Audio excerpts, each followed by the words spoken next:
Good morning Philippines! Ito ulit tayo mga dre, babalik.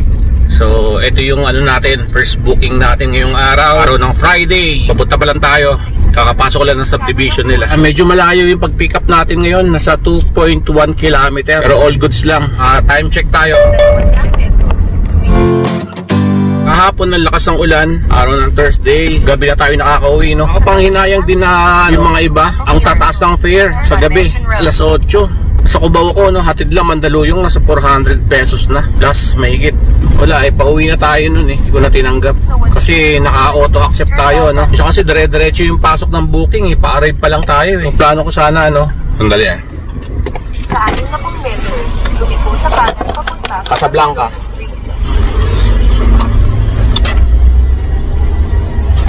Kasi naka-set destination tayo pauwi, pero pagka-arrive natin may pumasok agad na booking. Yung booking na yun, di papuntang pauwi sa bahay. Tataka nga ako eh, bakit hindi tayo na-disconnect muna bago tayo tumanggap ng panibagong booking? Kasi nga naubos na yung my set destination natin, dapat na-disconnect tayo, di ba? Diretso pasok ng booking. Kaya hindi ko na natanggap yung booking na yun. Pauwi na tayo eh. Kaya gusto ko yung papuntang bahay na, hindi papalayo. So mga dre, dito na tayo sa pick up location. Yung booking natin.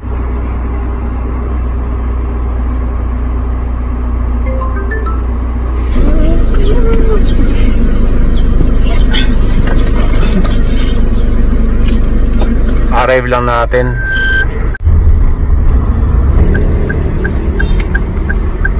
Okay, papunta na tayo sa second booking natin. Sa 1 kilometer lang yung layo. Hindi naman ganun kalayuan. Mas malayo pa yung naunang pick up natin eh.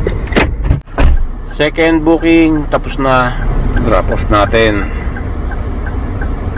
146 lang. Bale, nasana tayo, Calle Industria. Hindi ko nga alam kung papasok tayo ng Eastwood. Sa malamang wala tayong dyan. Yun, may booking tayo.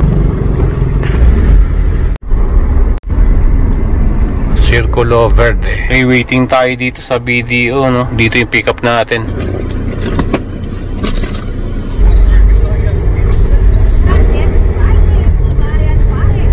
Third booking natin. BGC. Tambay muna tayo dito sa isang tabi dito para hindi na tayo lumayo, no? Tambay muna tayo dito para hindi na tayo lumayo ng pwesto. Tayo ng booking dito. Okay, may booking tayo. Ito yung pang-apat na booking natin. Lapit lang din. Nasa 300 meters lang. Kung saan tayo sumapa kanina, no? Papunta din sa pick up. Doon uli yung natin. Doon yung pick up natin ngayon. So hindi ko na tingnan kung saan yung pupuntahan nito. Tanggap lang tayo ng tanggap ng booking. Okay, dito na tayo sa pick up location. Tatawagan na natin, no? Saan kaya yun? So hintay-hintay na lang tayo dito. Malamang sa malamang may mga maleta tong dala. Di ko alam kung i-cancel natin booking, no, after 5 minutes. Marami pa naman tayo matatanggap na booking. Subukan natin cancel pag hindi pa dumating dito. 4 minutes pa lang. 1 minuto na lang hintayin natin dito. Pwede natin cancel to. Kaso nga lang dumating na. Dito na tayo sa ngayon, sa Airport Terminal 3. Walang traffic. O plano kong dito kumuha ng booking. Pwesto tayo dito sa isang tabi. Mga ganitong oras talaga mga dre, no? Mga mag-alas 12. Wala talagang traffic dito sa Terminal 3. Tingnan natin kung may papasok na booking. Wala pang nagbabayad sa ating cash. Puro GrabPay. Tagal lang hintayin natin dito ng booking mga dre. Wala pa rin booking, no? Labas na tayo dito. Ine-expect pa naman natin may papasok na booking. Kahit sa arrival susunduin natin. Wala talaga. Ito, may pumasok na booking sa ating mga dre. On the way na sana tayo, no? 5.3 km. Layo. Bali papuntang Angono, Rizal. Tatanggapin sana natin to, kaso nga lang ang layo ng natin, pick up natin. Siguro, sige, pwede natin pick upin to. Bali nag-iba ng ruta si si Waze. So pinaikot lang pala tayo ng medyo malayo, kaya kaya umabot ng 5 kilometer mahigit. Bali ngayon 2.3 kilometer na lang. So dito lang pala yun sa may service road. West Service Road yata to eh. Gaya nga nung sinabi ko sa inyo mga dre, pag maaga tayo nakakalabas ng bahay, kahit saan tayo nakakarating, tanggap lang ako ng tanggap ng booking basta maaga tayo nakakalabas ng bahay. Pero pag alanganing oras na, hindi na tayo tumatanggap ng malayo. Kabilang side, ang daming sasakyan. Alam ko may daan din doon papuntang C6, SMB Kutan. Daan din doon papuntang Angono, Rizal. Alam ko saan tayo tuturo ni Waze. Alam ko hindi tayo babalik dito. Malaki talaga yung fried chicken ng McDonald's. Malaki pa sa kotse. Kaya natin. Ayun lang pa. Na-traffic tayo dito. Halos abutin tayo ng isang oras na ginagawa yata dito sa West Service Road. Lagpas natin. Ewan ko lang kung anong ginagawa dito. Wala naman pala ginagawa. At ako ba't sobrang traffic dito. Halos isang oras na.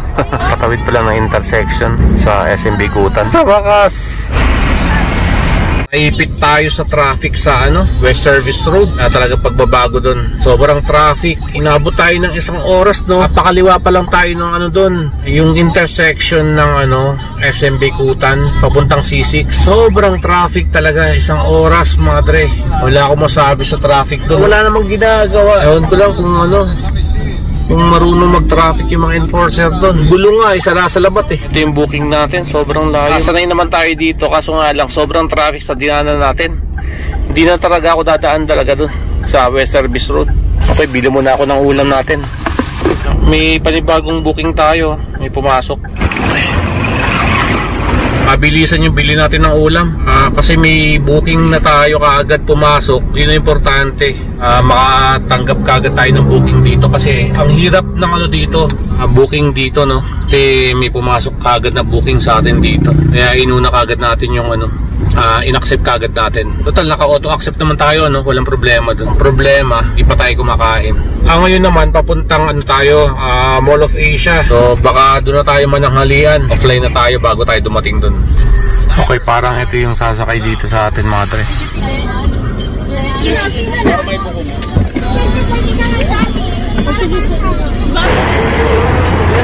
Okay, mga tre, binayaran na tayo. Arrive lang natin dito sa Mall of Asia. Sila yung sumakay sa atin dito, mga dre. So tabi muna tayo, mga dre. Kain muna tayo. Kainin natin yung nabili natin dun sa ang kain lang yung pahinga natin, no? Tapos online kaagad tayo. Bali na sa joke to tayo, tumabi tayo, kakain sana tayo dito. Pero pag bukas ko ng bintana, ang baho. Alis tayo dito. Pusit pa naman yung nabili nating adobong pusit. Parang nangiinggit daming grab, Grab joyride yan, mga dre. Dito na tayo. Huwag na tayo lumayo. Pero mga dre, kain tayo muna. Dito tayo sa gilid-gilid. Gusto mo ba iwanan ko dito tayo? School yung mama mo? Ang ginawa mo din, pinlock mo ako sa Ano po bang prefer ninyo ako sa San Jose? Wala po for doktor. Maghangi na lang po kami ng information ng po. Nga pala tayo, papunta na tayo sa booking natin. Nakatapos lang natin kumain. Tapos ang hatid nito, balik ulit tayo sa Mall of Asia. So medyo malayo nga yung pag-pick up natin nito, Nasa 2 mahigit kilometer. Jollibee.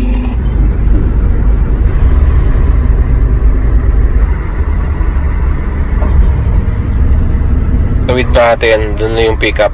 Tapos dyan natin i-hatid. Minsan yung mga hindi nagmamadali nasa harapan ng stoplight, siguro pagka-go 5 seconds bago umandar. Paano pag 5 seconds lang yung stoplight? May ganun Ayan, dito tayo. All goods, nakabang na yung sasakay. Yan ang maganda. Ito yung booking na natanggap natin. Bali kakarating ko lang din dito sa ayan, Mall of Asia. Isang beses lang yata tayo nakatanggap ng cash Puro Grab Pay lahat, Yun! Bukas lang tayo ng bintana, pero papunta na tayo sa booking natin ngayon. Nakababa lang din ng pasahero. Pinapasingaw ko lang yung yung naiwan dito. Noong araw, ang baba lang ng ganyan, Ngayon pataas. Sumabot na sa ulap Sarado na tayong bintana. Thank you po! Thank you po! Okay, mga dre, dito natin na drop off, Palagi sila natutusok dyan, Karamihan babae. Ewan ko yung mga lalaki hindi naman umaangal Ang seatbelt, palagi usliyan. Nagbukas na naman tayong bintana. Bihan ako, mga dre. Kada baba ng pasahero, nagbubukas tayo ng bintana. Kinakabahan ako mag-U-turn Ewan ko lang kung pwede mag-U-turn dito. Yun. Kasi kanina may HPG dito. Siguro bumili lang sa tindahan yun. Tabi tayo. Casa Ibarra. So ayan na sila, mga dre. Di pa tayo nag-uunat sa pagbaba natin. Diretso kasi yung biyahe natin Ito, mga dre, kakababa lang nila dito sa Mall of Asia, nagpahatid. Time check tayo. Gamit tayo may set destination para hindi tayo mapalayo, no? Dito tayo maano, no? Robinson's Place. Tapos from dyan, pagkarating natin dyan, ano tayo sa ano, pauwi naman ng bahay para dulot-dulo. Diskarte lang. Yun, no, may booking tayo. Papuntang ano tayo ngayon, Robinson's Place, Manila. Doon natin ginamit yung my set destination. Kaya ganito yung design ng Mall of Asia, no? Para siyang mata. Punta na tayo. So, ikot tayo sa kabilang side yung ano, yung pick-up location. Tinawagan ko rin yung tao para paalam sa kanya tama yung pupuntahan natin kasi nagkakamali sa pick-up location eh. Kakanan na tayo dito. Sunset Avenue. Doon yung pick-up natin. Last time dito ako nag-pick up pero wala naman, no show yung pasahero. Mali-mali kasi yung nilalagay nilang ano eh. Kaya hindi natin napipick up. O itong pagkakataon na ito mukhang tama naman kasi tinawagan natin eh. Okay, dito na tayo. Hypermarket. Yari ka dyan, tutuloyan ka yan. Opo, unahan tayo may booking tayo mga dre. Dito na tayo sa top, malapit sa Robinson's Place, Manila. And extraordinary. Ate, magkano sa check? Champion sa Bawa, 470. Mahirap mag-pick up dito. Kailangan tawagan kagad natin bago tayo mag-arrive yung pasahero natin, no? So dito tayo sa bandang ano, Bustos, papuntang Ongpin. Hinihintay na daw tayo sa labas. Grabe, recto. Tapos ito Legarda. Pahirapan sumingit dito. Daming enforcer. Magkamali ka lang dyan, yung padiretso ng SM Santa Mesa, kailangan na sa ano ka, no? Sa bandang kanan ka. Pahirapan sumingit dito. 3 lane tapos mag-iisa. Okay mga dre, nagbayad na si sir, no?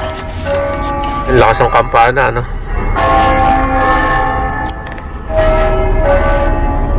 May booking tayo. Siguro yung speaker na ginamit, hindi talaga ano, yung kampana na ano, bakal. Anong sasakyan to? Ferrari. Time check.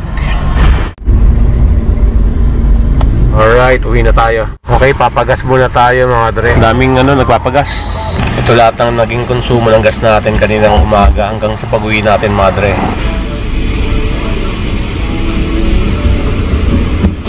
Okay, puno na mga dre. Tara, let's go. Kain muna tayo mga dre. Kinakainan palagi natin. Kakain sana ako dito ngayon sa Canto Pares, no, dito sa Lilac. Kaso nga lang, wala silang available na ano, tapsilog. Yun ang pinunta natin dito. O sa bahay na lang siguro tayo kakain. Okay? Alright. Sinabi ko kanina sa sarili ko, pag walang tapsilog dito, palagi naubusan ng tapsilog dito eh. Medyo gutom tayo. 8:13. So tama lang yung gutom natin. Hindi naman tayo masyadong gutom na gutom. So ngayon, umuulan. Sa bahay na lang tayo kumain para makatipid. Diyan lang kasi ako kumakain eh. Nakaisa dun sa may bandang Endomingo, sa may The Original Pares. Bukas nga pala, araw ng Sabado, hindi tayo babiyahe.